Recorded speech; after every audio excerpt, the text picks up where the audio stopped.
Сайн байцгаана уу? Өнөөдрийнхөө бичлэгээр маш амархан аргаар амтад Рафаэло хийсэн байгаа.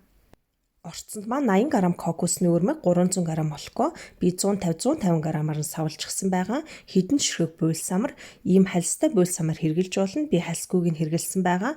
300 г ванили юм уу кокосны амттай вафл орно. Би ийм кокосны амттай вафл хэргэлсэн байгаа.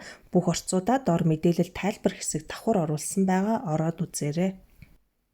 Эхлээд вафла бутал жижиглэн блендер бутлагч машинаар жижиглж болно.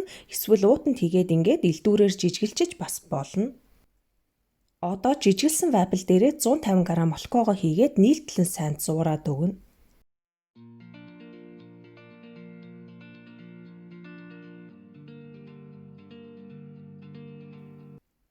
Ийм болохоор нь баг зэргийг гартаа аваад баг зэрэг базаад дотор нь буйл самраа хийгээд бөөрийнхөө хэлбэрт оруулна. Яг энэ орцоор 14 ширхэг гарсан. Би ойролцоогоор кек попны хэмжээтэй хийсэн байгаа. Заавал ийм томоор хийх шаардлагагүй. Баг зэрэг жижиг хэлбэртэй хийж болно.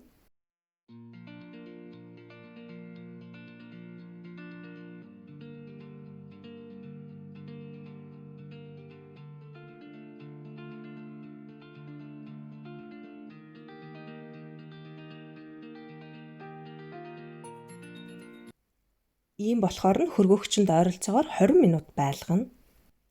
20 минутын дараа үлдэгдэл 150 г молокондо дүрээд кокосны өрөмгээрээ гадуур нь жигэд бүрээд өгнө.